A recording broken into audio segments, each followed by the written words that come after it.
Good morning students. Online class में आप सभी का स्वागत है।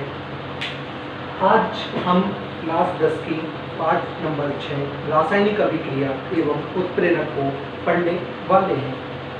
तो ये जो चैप्टर है, सबसे पहले हम स्टार्ट करें रासायनिक अभिक्रिया क्या होती है, रासायनिक परिवर्तन क्या होते हैं। ये टर्म ऐसी हैं जो कि हमारी डेली लाइफ में यूज होती हैं, जिन्हें हम काम लेते हैं। देखे भी हैं हमने डेली लाइफ में, हमने बहुत एग्जाम्पल देखे हैं। आज हम इसी के बारे में थोड़ा स्टार्ट करते हैं। तो सबसे पहले हम स्टार्ट करते हैं रासायनिक अभिक्रिया से पहले रासायनिक परिवर्तन, भौतिक, दोनों परिवर्तनों को स्टार्ट करते हैं। भौतिक परिवर्तन क्या होता है, रासायनिक परिवर्तन क्या होते हैं। तो सबसे पहले हम स्टार्ट करेंगे भौतिक परिवर्तन को। भौतिक परिवर्तन क्या होते हैं? भौतिक परिवर्तन वो परिवर्तन होता है जिसमें पदार्थ की या तो अवस्था बदल जाती है या उसका तापमान में कोई चेंज आ जाता है। जैसे हमने डेली लाइफ में हम सबसे बेस्ट एग्जांपल होता है जो कि हमारे काम आता है, बर्फ का पिघलना। बर्फ होती है, सभी ने हमने देखी है। उस बर्फ में क्या होता है, बर्फ पिघल जाती है, उसकी अवस्था बदल जाती है। अवस्था क्या होती है, आपने 9th क्लास में पढ़ा होगा। पदार्थ की 5 अवस्थाएं बताई गई हैं, लेकिन प्रमुख अवस्था 3 ही है। कौन कौन सी हैं? ठोस, द्रव और गैस। तो हम यहाँ इन 3 के बारे में बात करेंगे, ठोस, द्रव और गैस के बारे में। अब जैसे मैं बता रहा हूँ बर्फ के बारे में कि बर्फ पिघलना, बर्फ कैसे पिघलती है। तो बर्फ क्या होती है, ठोस अवस्था होती है। हमने सबने बर्फ देखी है, ठोस होती है। लेकिन उस बर्फ को हम रूम टेम्परेचर पर रख दें, उस बर्फ को फ्रिज से बाहर निकाल कर रख दें, तो हम देखते हैं कुछ समय के बाद वो बर्फ क्या बन जाती है, पानी बन जाती है। यानी जिसकी अवस्था परिवर्तित हो जाती है। पहले बर्फ आपकी किस में होती है, ठोस अवस्था में, लेकिन जब वो पिघलकर पानी बन जाती है तो उसकी अवस्था क्या होती है, ठोस से बदलकर कहाँ जाती है, द्रव अवस्था में आ जाती है। तो स्टार्ट करते हैं भौतिक परिवर्तन से। तो भौतिक परिवर्तन क्या होता है? भौतिक परिवर्तन जिसमें पदार्थ की किस में परिवर्तन होता है, अवस्था में परिवर्तन होता है। सबसे अवस्था में परिवर्तन होता है और भौतिक गुणों में परिवर्तन होता है। अवस्था में परिवर्तन होगा या किस में परिवर्तन होगा, भौतिक गुणों में परिवर्तन होगा। लेकिन रासायनिक गुणों में कोई परिवर्तन नहीं होता। ये चीज हमें याद रखनी है। इसके अलावा इसमें और कुछ भी हमें देखना नहीं देखना। तो भौतिक परिवर्तन क्या होते हैं, जिसमें उसकी अवस्था में परिवर्तन होता है, उसके भौतिक गुणों में परिवर्तन होता है और उसके रासायनिक गुण होते हैं वो जैसे हैं वैसे ही रहते हैं, उनमें कोई भी परिवर्तन नहीं होता। रासायनिक परिवर्तन के बारे में हमें पढ़ने की बिल्कुल आवश्यकता है, लेकिन हम बहुत सिंपल तरीके से पढ़ लेंगे उसे। जो काम यहाँ होता है वहाँ वो नहीं होता, जो यहाँ नहीं होता है वो वहाँ होता है। जैसे यहाँ भौतिक गुणों में परिवर्तन होगा तो रासायनिक गुणों में भौतिक गुणों में परिवर्तन नहीं होता। तो इसमें भौतिक गुणों में परिवर्तन नहीं होगा। इसमें क्या है, रासायनिक गुणों में परिवर्तन नहीं होता। जब हम रासायनिक परिवर्तन की बात करेंगे तो वहाँ क्या होगा, रासायनिक गुणों में परिवर्तन होता है, उसमें आपका रासायनिक गुणों में परिवर्तन होगा। ठीक है। और थोड़ा हम अंदर जाकर देखें, डीप में चल के देखेंगे तो क्या होगा, भौतिक अस्थायी परिवर्तन होता है। भौतिक परिवर्तन है वो आपका कैसा परिवर्तन माना गया है, अस्थायी परिवर्तन माना गया है। ये इसके अपोजिट हो जाएगा।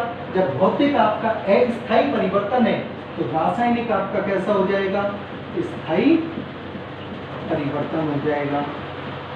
भौतिक आपका अस्थायी परिवर्तन है और रासायनिक आपका स्थायी परिवर्तन हो जाएगा। भौतिक गुणों में, भौतिक परिवर्तन में क्या होता है, जो भी परिवर्तन है उसका कारण हटा दें तो पुनः वही चीज प्राप्त हो जाती है। परिवर्तन का कारण हटाने पर पुनः वही पदार्थ प्राप्त होता है। यानी हमने कोई परिवर्तन का कारण लगाया, उस कारण को यदि हटा दिया जाए तो हमें वही चीज दोबारा से प्राप्त हो जाएगी। जबकि रासायनिक में इसके अपोजिट होगा, इसमें आप परिवर्तन का कारण हटा दो तो भी आपको वो चीज प्राप्त नहीं होने वाली। परिवर्तन का कारण हटाने पर पदार्थ प्राप्त नहीं होगा।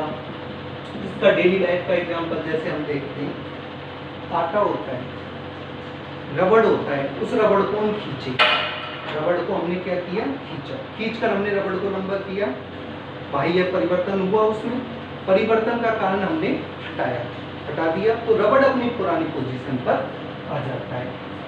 और इसमें क्या होगा, अगर मान लो हो भी जाए तो वो नहीं आएगा। जैसे देखो इसकी यदि हम बात करें तो इसका तो क्या हो जाएगा, बर्फ का पानी बनना या बर्फ का पिघलना। बर्फ आपकी पिघल रही है तो वो किस परिवर्तन में आएगी, भौतिक परिवर्तन में। इसका क्या होगा आपका, इसका हम ले लेते हैं दूध से दही बनना। दूध से दही बनना, दूध है, दूध को हमने जमा दिया, दूध से दही बन गया। तो दूध से हमने दही तो बना दिया, लेकिन अब उसमें परिवर्तन का कारण जो हमने कुछ भी डाला है उसको यदि हम हटाएंगे तो क्या दोबारा दूध से दही बनाया जा सकता है, तो उत्तर होगा नहीं बनाया जा सकता। तो यही तो हो रही है इसमें कि परिवर्तन का कारण हटाने पर कोई पदार्थ प्राप्त नहीं होता और रासायनिक गुणों में परिवर्तन होता है।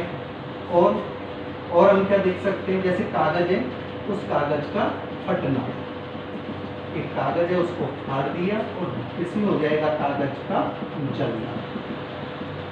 जैसे कोई कागज है, उस कागज को हमने क्या किया, फाड़ दिए, 2 टुकड़े 4 टुकड़े कर दिए, उनको हम जोड़कर दोबारा से एक पहले जैसा ही कागज बना सकते हैं। लेकिन कागज का जलना, कागज को जला दिया, उसकी राख बन चुकी है, अब उसको हम जोड़कर पुनः पहले जैसा कागज नहीं बना सकते। तो कागज का फटना भौतिक परिवर्तन है और कागज का जलना रासायनिक परिवर्तन है। तो ये होते हैं आपके भौतिक परिवर्तन और रासायनिक परिवर्तन। इसमें एक पॉइंट और जोड़ सकते हैं हम कि इसमें भौतिक में क्या होता है, कोई नया पदार्थ प्राप्त नहीं होता।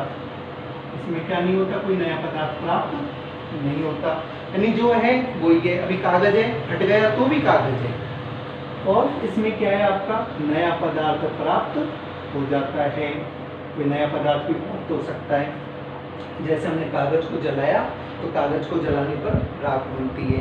और इसमें और हो सकता है, जैसे लकड़ी है, लकड़ी के टुकड़े किए तो भी लकड़ी है, लेकिन लकड़ी को जला दिया तो या तो कोयले बन जाते हैं या राख बन जाती है।